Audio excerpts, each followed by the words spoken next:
الحمد لله نحمده ونستعينه ونستغفره ونؤمن به ونتوكل عليه ونعوذ بالله من شرور أنفسنا ومن سيئات أعمالنا من يهده الله فلا مضل له ومن يضلله فلا هادي له وأشهد أن لا إله إلا الله وحده لا شريك له ونشهد أن سيدنا وسندنا وشفيعنا ومولانا محمدا عبده ورسوله أما بعد فأعوذ بالله من الشيطان الرجيم بسم الله الرحمن الرحيم ومن آياته أن خلق لكم من أنفسكم أزواجا لتسكنوا إليها وجعل بينكم مودة ورحمة وعن علي رضي الله عنه أن النبي صلى الله عليه وسلم قال يا علي ثلاثا لا تؤخرها الصلاة إذا أتت والجنازة إذا حضرت والأيم إذا وجد لها كفوا رواه الترمذي اللهم صل على سيدنا محمد وعلى آل سيدنا محمد وبارك وسلم سبحان ربك رب العزة عما يصفون وسلام على المرسلين والحمد لله رب العالمين. لائق احترام، قابل قدر بزرگوں، دینی اور ایمانی بھائیوں، عزیز دوستوں اور نوجوان ساتھیوں، آج کی جمعہ میں جس عنوان پر کچھ اہم باتیں آپ کے سامنے آنے والی ہیں وہ عنوان اس وقت آپ کے سامنے ہیں، اور عنوان ہے لاک ڈاؤن میں نکاح کی تقاریب امت محمدیہ کے لیے ایک بہترین پیغام ہے۔ میرے بھائیوں، نکاح انسان کی فطری اور طبعی ضرورت کی تکمیل، انبیاء علیہم الصلاۃ والتسلیم کی سنت اور افزائش نسل کا حلال و پاکیزہ ذریعہ ہے۔ اللہ نے ہر مرد اور عورت کے دل میں دوسری جنس کی طرف رغبت اور میلان کو پیدا کیا ہے، جو ایک فطری امر ہے، اور اس طبعی ضرورت کی تکمیل کے لیے اللہ نے نکاح کو مقرر کیا ہے۔ نبی اکرم صلی اللہ علیہ وسلم نے عملی طور پر نکاح فرمایا اور اپنے ارشادات کے ذریعے بھی اس کی ترغیب دی ہے۔ دین اسلام کی تعلیمات میں چونکہ اعتدال اور توازن سب سے نمایاں خصوصیت ہیں، اور یہ وہ چیز ہیں جو اسلام کی تعلیمات کو دنیا کے دیگر مذاہب و ادیان کی تعلیمات سے ممتاز بناتی ہیں۔ نہ تو اسلام میں مرد اور عورت کے آزادانہ میل ملاپ کی اجازت ہے، اور نہ ہی اس میں راہبانہ تصورات اور نظریات پائے جاتے ہیں۔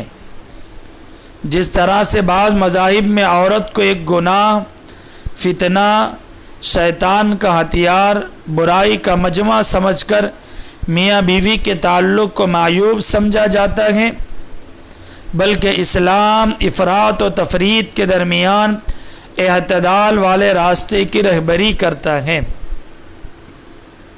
اللہ رب العزت نے ارشاد فرمایا وَمِنْ آيَاتِهِ أَنْ خَلَقَ لَكُم مِّنْ أَنفُسِكُمْ أَزْوَاجًا لِتَسْكُنُوا إِلَيْهَا، کہ وہی ہے جس نے تمہارے لیے تمہارے نفسوں سے جوڑے پیدا کیے تاکہ تمہیں راحت اور سکون میسر ہو۔ یہ سورہ روم کی آیت ہے جس میں اللہ رب العزت نکاح کی طرف انسان کو، اپنے بندوں کو ترغیب دے رہے ہیں، اور اللہ نے اس کے تسکین کے لیے جو چیز اور جو سامان پیدا کیا جس کو عورت کہا جاتا ہے، اللہ رب العزت اس آیت میں اس کی طرف واضح الفاظ میں اشارہ کر رہے ہیں۔ نکاح صرف خواہش نفس کی تکمیل نہیں ہے، بلکہ اس میں ایک اہم مقصد زندگی پوشیدہ ہے۔ نکاح اخلاق و کردار، عزت و ناموس، حیا اور پاک دامنی کا ذریعہ ہے۔ جو آدمی نکاح کرتا ہے وہ ایک قلعے میں محصور یعنی بند ہو کر بے حیائی، بد اخلاقی، بد کرداری، بے راہ روی، بد نگاہی جیسے انتہائی مذموم بری عادات اور اطوار سے محفوظ رہتا ہے۔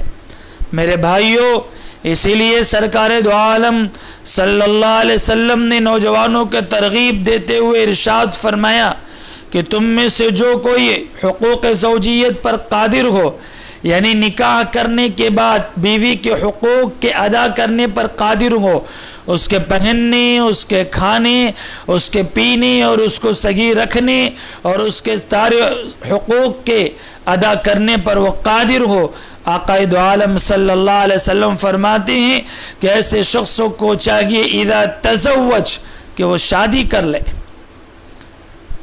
پھر حضور پاک صلی اللہ علیہ وسلم نے فرمایا اگر کوئی انسان نکاح کرتا ہے تو اس کی وجہ سے اس کو دو فائدے ہوتے ہیں۔ سب سے پہلا فائدہ یہ ہوتا ہے کہ اس کی نگاہ محفوظ ہو جاتی ہے، وہ کسی اور عورت کو نہیں دیکھتا، وہ کسی اور لڑکی کو نہیں دیکھتا، وہ کسی اور خاتون کو نہیں دیکھتا ہے۔ اور دوسرا فائدہ حضور نے فرمایا کہ اس کی عصمت کی حفاظت ہوتی ہے، یعنی وہ زنا سے اور دیگر بیہودہ کاموں سے بچا ہوا رہتا ہے۔ اسی لیے قرآن مجید میں اللہ نے فرمایا وَأَنْكِحُوا الْأَيَامَ مِنْكُمْ وَالصَّالِحِينَ مِنْ عِبَادِكُمْ وَإِمَائِكُمْ إِنْ يَكُونُوا فُقَرَاءَ يُغْنِهِمُ اللَّهُ مِنْ فَضْلِهِ وَاللَّهُ وَاسِعٌ عَلِيمٌ کہ تم میں سے جو مرد اور عورت بے نکاح ہو ان کو چاہیے کہ وہ نکاح کر لیں اور اپنے نیک بخت غلاموں اور لونڈیوں کا بھی نکاح کرا دے۔ اگر وہ مفلس بھی ہوں گے اللہ ان کو اپنے فضل اور کرم سے مالدار کر دیں گے۔ ایک روایت ہے جس میں سرکار دو عالم صلی اللہ علیہ وسلم نے حضرت علی رضی اللہ عنہ سے فرمایا یا علی ثلاثا لا تؤخرها الصلاة اذا اتت والجنازة اذا حضرت والأيم اذا وجدت لها كفوا۔ اے علی، تین کاموں میں دیر مت کرنا۔ سب سے پہلا کام جب نماز کا وقت ہو تو نماز ادا کر لینا، اس میں تاخیر مت کرنا، اور دوسرا جب جنازہ تیار ہو جائے تو اس کے ادا کرنے میں دیری نہ کرنا، اور فرمایا تیسری چیز نکاح کے کرنے میں تاخیر نہ کرنا۔ ایک مرتبہ بعض حضرات صحابہ کرام نے عبادت میں ایک سوئی اور دلچسپی کے پیش نظر سرکار دو عالم صلی اللہ علیہ وسلم سے درخواست فرمائی، اور درخواست یہ فرمائی کہ آقا صلی اللہ علیہ وسلم ہم چاہتے ہیں کہ اپنی جو قوت شہوت ہے اس کو ہم ختم کر دیں تاکہ ہمارا دل اور دماغ شہوات کے مکمل کرنے کی طرف مبذول نہ ہو، یعنی ادھر توجہ نہ جانے پائے۔ یہ ختم ہو جائے گی تو ہم ایک سوئی کے ساتھ اور دلچسپی کے ساتھ اللہ رب العزت کی عبادت کریں گے۔ آقا دو عالم صلی اللہ علیہ وسلم نے فرمایا ایسا مت کرو، اور پھر فرمایا کہ جو شخص استطاعت رکھنے کے بعد شادی نہیں کرتا ہے وہ زندگی سے راہ فرار اختیار کر رہا ہے، اس لیے کہ اسلام زندگی سے فرار کو بالکل ناپسند کرتا ہے۔ پھر حضور کریم صلی اللہ علیہ وسلم نے ارشاد فرمایا واللہ انی لاخشاکم للہ واتقاکم لہ ولکنی اصوم وافطر واصلی وارقد واتزوج النساء فمن رغب عن سنتی فلیس منی۔ بخدا لوگو میں تم میں سب سے زیادہ اللہ سے ڈرنے والا ہوں اور تم سب سے زیادہ اس کی ناراضگی سے بچنے والا ہوں، لیکن تم جانتے ہو میرا حال یہ ہے کہ میں کبھی نفلی روزے رکھتا ہوں وَأُفْطِرُ، اور کبھی میں بغیر روزے کے رہتا ہوں، وَأُصَلِّي، اور راتوں میں نمازیں پڑھتا ہوں، وَأَرْقَدُ، اور سوتا بھی ہوں، وَأَتَزَوَّجُ النِّسَاء، اور میں شادی بھی کرتا ہوں، اور میرا طریقہ یہ ہے فمن رغب عن سنتی، جو اس سے منہ موڑ لے فلیس منی، وہ مجھ سے منہ موڑ لے گا، اس سے میرا کوئی تعلق نہیں رہے گا۔ میرے بھائیوں، بزرگوں، دینی اور اسلامی عزیز دوستوں اور نوجوان ساتھیوں، یہ ساری آیات، روایات، احادیث، یہ واقعات، یہ حضور کریم صلی اللہ علیہ وسلم کے ارشادات، نکاح کرنے کے فوائد، نہ کرنے کے نقصانات، نکاح کرنے کے بعد کن چیزوں کی حفاظت کی ذمہ داری حضور کریم صلی اللہ علیہ وسلم لے رہے ہیں، یہ تمام کی تمام باتیں اور چیزیں ہم سب کے سامنے اور ہم سب جانتے ہیں۔ میرے بھائیوں،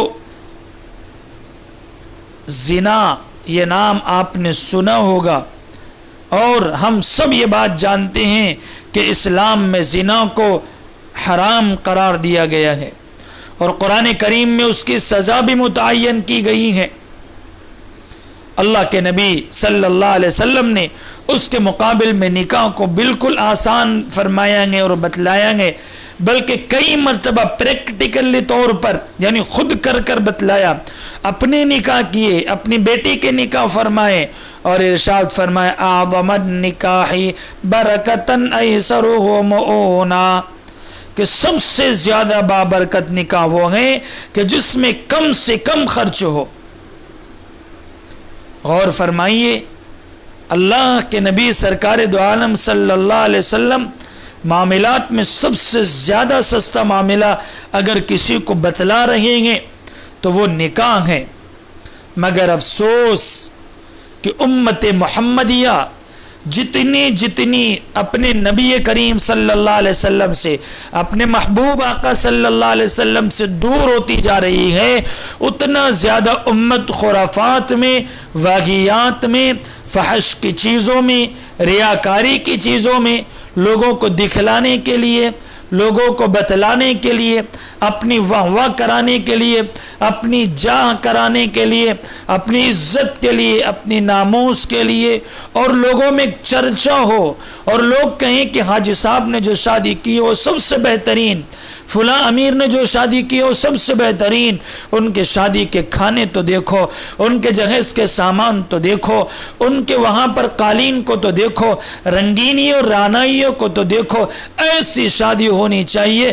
بس یہ سارے نام اور نمود کے لیے جو صرف چند منٹوں کے ہیں، چند گھنٹوں کے ہیں، چند سیکنڈوں کے ہیں، اس کے بعد کوئی پوچھے گا نہیں، اس کے بعد کوئی کہے گا نہیں، اس کے بعد کوئی تعریف کرے گا نہیں، صرف چند لمحوں کے لیے، صرف چند منٹوں کے لیے ہم نے حضور پاک صلی اللہ علیہ وسلم کی اس حدیث کے خلاف میں کیا، اور لوگ کر رہے ہیں اور کرتے آ رہے ہیں۔ اور اس کا سب سے بڑا نقصان اگر کسی کو ہو رہا ہے تو وہ غریب آدمی کو ہو رہا ہے۔ ایک غریب آدمی امیروں کی طرح اپنی بچیوں کو نہ سجا سکتا ہے، نہ سنوار سکتا ہے، نہ ان کو منڈپ میں بٹھا سکتا ہے، نہ ڈولی میں رکھ سکتا ہے، نہ ان کے نکاحوں میں شہنائیاں بجا سکتا ہے، اور نہ مرغن غذائیں کھلا سکتا ہے۔ اور پھر اس کے چلتے جتنے غریب کی بچیاں خودکشی کر رہی ہیں، جتنی غریب کی بچیاں زنا کر رہی ہیں، جتنی غریب کی بچیاں غیر مسلموں کے ساتھ بھاگ کر، نکاح کر کر، مندروں کے چکر لگا کر، دین کا سودا کر کر اپنے گھروں سے نکل چکی ہیں، یاد رکھیے ان ساری چیزوں کا گناہ کسی اور کو نہیں بلکہ ان امراء کو ہوگا جنہوں نے سرکار دو عالم صلی اللہ علیہ وسلم کی حدیث کے خلاف میں عمل کیا ہے۔ میرے بھائیوں نکاح کتنا آسان ہے آپ جانتے ہیں. ایک دفعہ سرکار دو عالم صلی اللہ علیہ وسلم کی خدمت میں ایک عورت آئی اور آقا سے فرمانے لگی یا رسول اللہ مجھ سے نکاح کر لیجئے یا پھر کسی اور سے میری شادی کرا دیجئے. آپ صلی اللہ علیہ وسلم خاموش رہے. وہ عورت وہیں بیٹھ گئی. کچھ دیر کے بعد ایک صحابی تشریف لائے. اللہ کے نبی صلی اللہ علیہ وسلم فرمایا کہ یا رسول اللہ صلی اللہ علیہ وسلم اس عورت کا نکاح مجھ سے کر دیجئے. اور صحابی رسول صلی اللہ علیہ وسلم کہنے لگے کہ یا رسول اللہ اس عورت کا نکاح مجھ سے کروا دیجئے. آپ نے پوچھا تمہارے پاس کچھ ہے؟ صحابی رسول نے کہا یا رسول اللہ کچھ بھی نہیں ہے.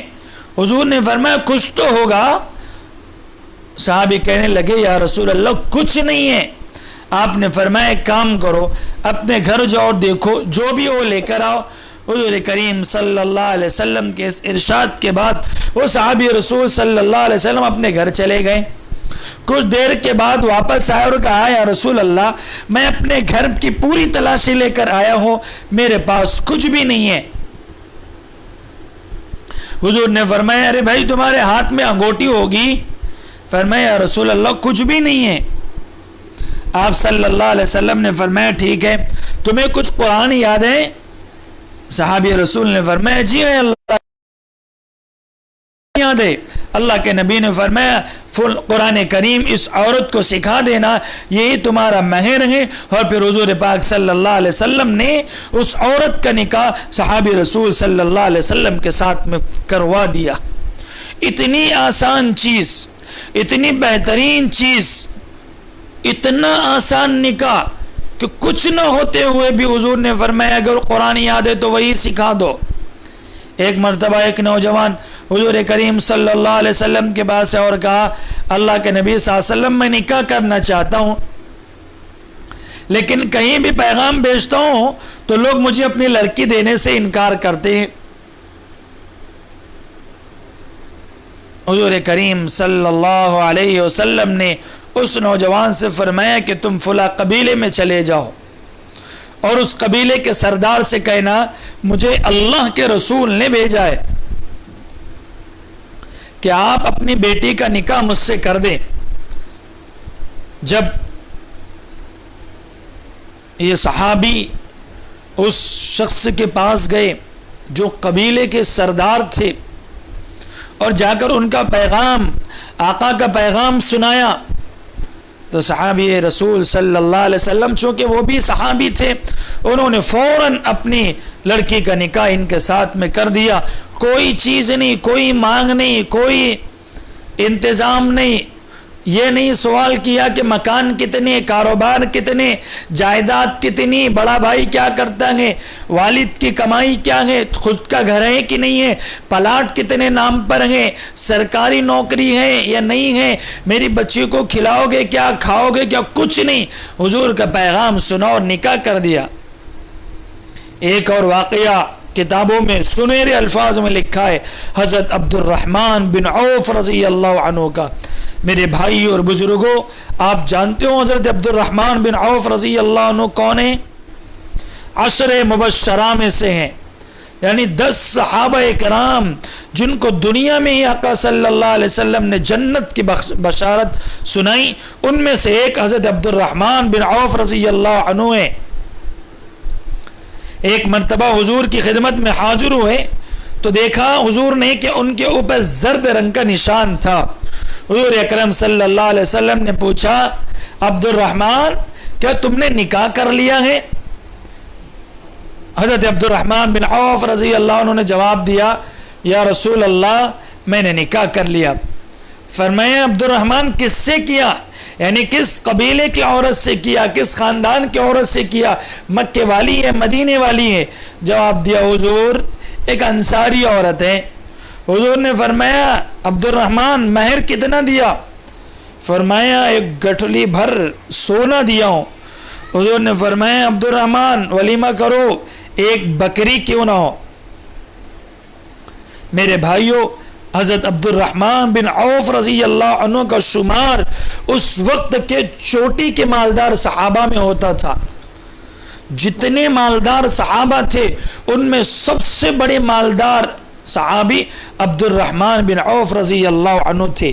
مکے سے ہجرت کر کر خالی ہاتھ آئے تھے، لیکن جب ان کے انصاری بھائی حضرت سعد بن ربیع رضی اللہ عنہ نے اپنا نصف مال ان کو پیش کیا، انہوں نے ان کی اس پیشکش کو قبول کرنے سے معذرت کر لی اور دعا دیتے ہوئے کہا کہ مجھے بازار کا راستہ بتا دیجئے. اور پھر حضرت عبد الرحمن بن عوف رضی اللہ عنہ مدینے کے بازار میں گئے، تجارت کا آغاز کیا. اللہ نے اتنی وسعت دی کہ ان کا تجارتی مال سینکڑوں اونٹوں پر لاد کر باہر جایا کرتا تھا. تجارت کے علاوہ اللہ نے کھیتی باڑی بھی دی تھی. حضرت عبد الرحمن بن عوف رضی اللہ عنہ دولت کے ساتھ ساتھ دل کے بھی مالدار تھے، اپنی دولت راہ خدا میں بے انتہا خرچ کرتے تھے.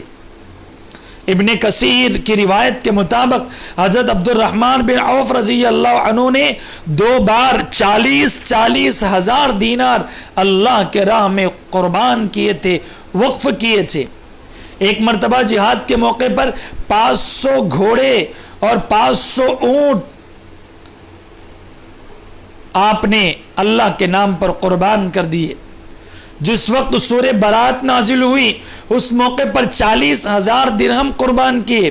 ایک مرتبہ اپنی ایک زمین 40,000 دینار میں فروخت کی اور یہ سارا مال فقراء کو، اہل حاجت لوگوں کو اور امہات المؤمنین میں تقسیم فرما دی.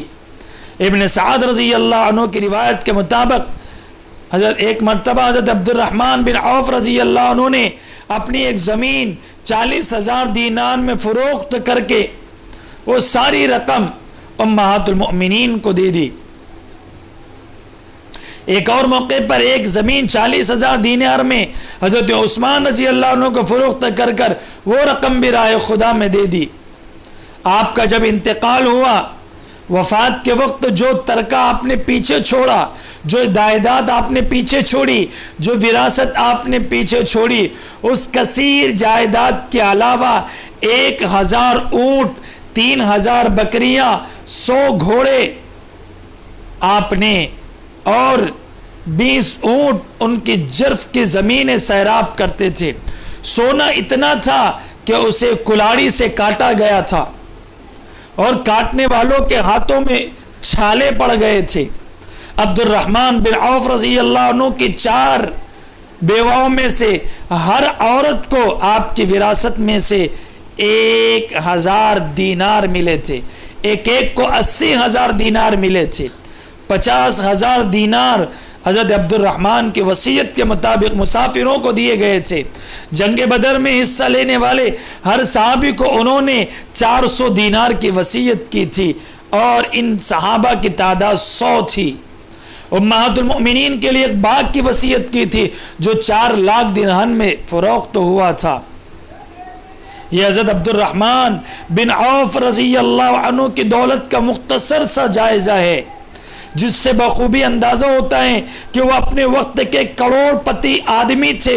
اتنے بڑے رئیس، اتنے بڑے مالدار، اتنے بڑے امیر ہونے کے باوجود آپ نے اتنی سادگی سے نکاح کیا کہ اپنے نکاح میں حضور کو مدعو نہیں کیا. اللہ اکبر کبیرہ. میرے بھائیوں، بزرگوں، عزیز دوستوں اور نوجوان ساتھیوں، آج کل ہمارے بچوں کے نکاح میں جو تاخیریں ہو رہی ہیں ان کی وجوہات بہت مختلف ہیں. سب سے پہلی وجہ شادیوں کی تقریب میں نمائش کرنا، دکھلانا اور بے پناہ اپنی دولت کا اظہار کرنا ہے. اسی طرح سے تاخیر میں نکاح کی ایک وجہ ہے کہ جہیز کی بھرماری کرنا، جہیز کی مانگ کرنا. ہمارے معاشرے کے تقریباً ہر گھرانے میں بچوں کی شادیوں کے وقت نہ صرف بھاری بھرکم سامان کی خواہش رکھی جاتی ہے، بلکہ بہت سے لوگ تو مانگنے میں بھی شرم محسوس نہیں کرتے اور کہتے ہیں ہم تو کچھ نہیں مانگ رہے ہیں، آپ کو جو بھی دینا ہے آپ کی بیٹی کو دیجئے۔ یہ ڈیجیٹل انڈیا کے ڈیجیٹل فقیر ہیں۔ ایسے لوگوں کو چاہیے کہ وہ لاک ڈاؤن میں ہر گھر پہ مانگتے ہوئے پھرے۔ یہ بے حس قوم کے بے حس لوگ ہیں جنہوں نے اسلام کا چولا پہنا ہے، وہ مذہب کو بھی بدنام کر رہے ہیں اور شریعت کو بھی بدنام کر رہے ہیں، اور اپنے نام کے آگے حاجی لگا رہے ہیں اور اپنے نام کے آگے نہ جانے کیا کیا القاب لگا رہے ہیں۔ بڑی بڑی داڑیاں ہیں، سجدوں کے نشان پیشانیوں پر لگے ہوئے ہیں، لیکن جہیز مانگنے میں تھوڑا بھی پیچھے نہیں ہٹتے ہیں۔ اور اگر انہیں جہیز نہ دیا جائے تو ظلم پر بالا ظلم، بچیوں کو مارنا اور پھر ان پر ظلم کرنا، اور پھر اس سے آگے کیا کہیں ہمارے بے شرم نوشاؤں کے سلسلے میں کہ اگر ان کو 50,000 نہ دیا جائے، یہ بھی ڈیجیٹل فقیر ہیں۔ یہ ایسے فقیر ہیں کہ ان کو میرا اپنا ذاتی مشورہ ہے کہ ایسے ڈیجیٹل نوشا فقیروں کو تو چاہیے کہ وہ فٹ پاتھ پر بیٹھ کر بھیک مانگے، اسٹیشنوں پر مانگے، بس اسٹانوں پر مانگے اور گلیوں میں مانگے، اپنے کپڑوں کو پھاڑ کر راستوں میں مانگے، جمعہ کے موقع پر مسجدوں کے باہر بیٹھ کر بھیک مانگے۔ شرم نہیں آتی؟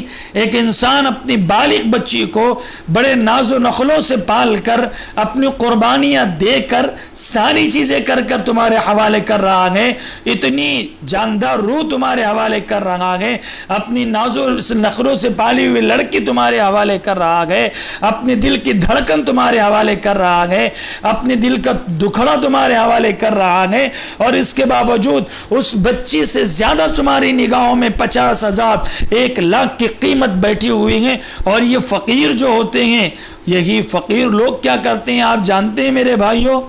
یہی فقیر وہ پیسہ لے کر اسی سے ولیمہ کرتے ہیں۔ تھو ہے ان کی زندگی پر، افسوس ہے ان کی زندگی پر کہ جو لڑکیوں کا نکاح میں کھانا کھا رہے ہیں اور ولیمہ بھی ان کے پیسوں سے کرا رہے ہیں۔ حضرت عبد الرحمن بن عوف رضی اللہ عنہ کا واقعہ آپ نے سنا، حضور پاک صلی اللہ علیہ وسلم نے ان سوالات جتنے فرمائے 2-3، ان میں سب سے پہلا سوال تھا عبد الرحمن مہر کتنا دیا؟ نکاح میں تو بھار بھر کر مانگتے ہیں، جتنا مانگنا ہے جائز مانگتے ہیں، اور جب مہر کی باری آتی ہے قاضی صاحب پوچھتے ہیں کتنا دیا بھائی، کتنا لکھنا ہے، کتنا مہر دے رہے ہو تم؟ تو ایسی بندر کی جیسی صورت کر کر، ایسا بوجھ سمجھ کر، ایسی دھیمی آواز سے کہتے ہیں قاضی صاحب 2,000 لکھ دو، 2,770 لکھ دو، 71 لکھ دو۔ اتنی فقیری، حالانکہ 2,000 میں 1,500 میں 2,500 یہ نکاح کی مہر کی مدت ہی نہیں ہے۔ 3,000 5,000 10,000 اور پھر اس پہ نور علی نور، اتنی کم مقدار باندھنے کے بعد جب قاضی صاحب پوچھتے ہیں کہ یہ نقد ہیں یا ادھار ہیں، تو کہتے ہیں قاضی صاحب ابھی حالات صحیح نہیں ہیں، اس لیے یہ ادھار کر دیجئے، اس کو ادھار لکھ دیجئے۔ اور بولتے ہوئے خود ان کی طرف سے ایک کیمرہ مین ہوتا ہے جو 10,000 کا ان کی شوٹنگ کرتا رہتا ہے، اس کو نقدی 10,000 دیتے ہیں، لیکن خود کی بیوی کو 3 اور 5,000 نقدی دینے کے لیے تیار نہیں ہے۔ خود کرائے کی کار کر کر آئیں گے بھکاری فقیر، لیکن نقدی مہر نہیں دے گا، ادھار رکھے گا اور رکھتا ہی چلا جائے گا۔ 6 بچے ہو جائیں گے، 5 بچے ہو جائیں گے، لیکن مہر نہیں دے گا۔ اور پھر آپ جانتے ہیں کیا ہوگا اس کا صلہ؟ اس کا صلہ اور نتیجہ یہ ہوگا کہ جب وہ مر جائے گا بغیر مہر ادا کیے ہوئے، پھر اسی بچی کو چند عورتیں محلے کی یا گھر کی پکڑ کر لائے گی، اس مردے کے پاس رکھے گی، اس بے شرم کے پاس رکھے گی اور کہے گی کہ بیٹی کہہ دو میں نے نکاح وہ مہر معاف کر دیا ہے۔ وہ بھی روتے روتے کہے گی مہر معاف کر دیا ہے، حالانکہ جان لے وہ قیامت کی صبح تک بھی اگر یہ کہتی رہی عورت تو مہر معاف نہیں ہوگا۔ اس کے بچوں کو دینا پڑے گا۔ ایک روایت میں ہے کہ جو مہر نہیں دیتا گے وہ شخص ایسا ہے جیسا وہ اپنی بیوی کے ساتھ زنا کر رہا ہے۔ آپ کیا سمجھتے ہیں؟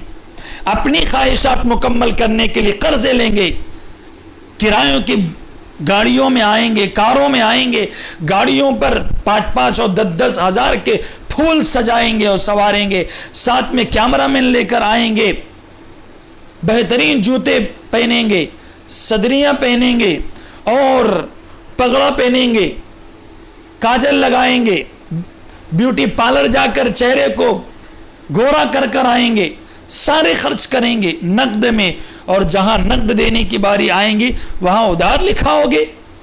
یہ ہمارے معاشرے کی سب سے بدترین صورتحال ہے میرے بھائیوں اور بزرگوں۔ خیر، آقا دو عالم صلی اللہ علیہ وسلم نے جن چیزوں کی طرف توجہ دلائی اور فرمایا ان اعظم النکاح برکتاً ایسرہ مؤونہ، کہ سرکار دو عالم صلی اللہ علیہ وسلم نے فرمایا کہ سب سے بہترین نکاح وہ ہے کہ جو بالکل آسانی کے ساتھ میں کیا جائے۔ میرے بھائیوں، بزرگوں، عزیز دوستوں، نوجوان ساتھیوں، آپ نے عنوان پڑھا ہوگا، دیکھا ہوگا کہ عنوان کا نام خود دیا گیا ہے، لاک ڈاؤن میں نکاح کی تقاریب امت کے لیے ایک بہترین پیغام ہے۔ بس ہماری خطاب کا آخری خلاصہ ہم آپ کے سامنے عرض کر کر اپنی بات کو ختم کرتے ہیں۔ خلاصہ یہ ہے کہ لاک ڈاؤن کے دوران جتنے نکاح ہو رہے ہیں وہ امت کے لیے، یعنی بعد میں امت کے لیے، ابھی بھی امت کے لیے بہت بہترین پیغام ہے۔ آپ خود دیکھ رہے ہوگے کہ ان نکاح کی تقاریب کو رواج دیتے ہوئے کروڑوں کروڑ روپے جو شادی کے نام پر بیجا خرچ کیے جاتے تھے وہ آج سب کے پاس جمع ہیں، محفوظ ہے۔ لاک ڈاؤن کے اعلان سے قبل کئی تاریخیں لوگوں نے طے کی تھی، اور ان طے کی تاریخوں میں الحمدللہ 80% شادیاں مکمل ہو چکی ہیں، اور یہ شادیاں لڑکا اور لڑکی کے گھر والوں پر مشتمل اطمینان سے ہو رہی ہے۔ 10-5 لوگ آ رہے ہیں، نکاح کر رہے ہیں، بس چلے جا رہے ہیں۔ بہت اچھا ماحول دیکھنے میں مل رہا ہے، اور اس ماحول کی وجہ سے نہ لڑکی والوں پر کوئی بوجھ آ رہا ہے، نہ ہی لڑکے والوں کو نمائش کرنی پڑ رہی ہے۔ گھروں میں سادگی کے ساتھ منعقد ہونے والے ان نکاح تقریب کے رجحان میں اضافے پر توجہ دینی چاہیے، اس لیے کہ لاک ڈاؤن جب ختم ہو جائے گا تو معاشی حالات بہت بدتر سے بدتر ہو چکے ہیں، اس میں اور اس طرح کے بیجا نکاح کے اوپر خرچ کرنا یہ سب کے لیے دشواری کا ذریعہ بنے گا۔ اور آخری بات یہ ہے کہ جو لوگ لاک ڈاؤن کے خاتمے کے انتظار میں ہیں کہ یہ جیسے ہی ختم ہوگا ہم دھوم دھڑاکے کے ساتھ شادی بیاہ کی تقاریب منعقد کریں گے، وہ خواہ مخواہ نکاح جیسے فریضوں کو مؤخر کر رہے ہیں اور گناہ گار بن رہے ہیں۔ اور نوجوانوں کے جذبات کا پاس و لحاظ کرتے ہوئے عجلت کے ساتھ اپنی ذمہ داری ماں باپ سے درخواست ہے کہ وہ ادا کرے۔ اس لیے میرے بھائیوں اور بزرگوں، یہ بہت بہترین موقع ہے لاک ڈاؤن کا۔ اس میں جتنے نکاح آپ لوگوں نے طے کیے ہیں وہ سارے کے سارے نکاحیں آپ کر دیجئے، اس کو آگے مت بڑھائیے، اور جتنے بات چیت ہو گئی ہیں وہ بھی جلد از جلد تاریخیں نکال کر لیجئے، اور ایک عزم کیجئے، ایک ارادہ کیجئے، ایک تہیہ کیجئے کہ لاک ڈاؤن میں جس طرح سے ہم نے اپنے بچے اور بچیوں کی شادی سادگی کے ساتھ میں انجام دی ہیں، ہم ساری زندگی اسی طرح سے ہم انجام دیں گے تاکہ ہمارے روپے پیسے بھی بچیں گے، ہماری ریاکاریاں بھی بچیں گی، بے جا خرافات بھی بچیں گے، اور کئی طرح کے لاکھوں کروڑوں روپے کے نقصانات سے ہم سب بچیں گے۔ اور آخری بات یہ ہے میرے بھائیوں اور بزرگوں کہ آپ سب سے درخواست ہیں، خصوصاً لڑکے والوں سے اور لڑکے سے درخواست ہیں کہ آپ شادی میں ولیمے میں 4 آئٹمز پکانے کے بجائے، 4 پکوان پکانے کے بجائے 1 پکوان پکائیے، لیکن مہر نقد ادا کیجئے اور 5000 سے زیادہ دیجئے، اور لڑکی والوں سے مانگ کر ڈیجیٹل انڈیا کے فقیر مت بنیے۔ اللہ تعالیٰ توفیق عمل نصیب فرمائیں۔ وآخر دعوانا ان الحمد للہ رب العالمین۔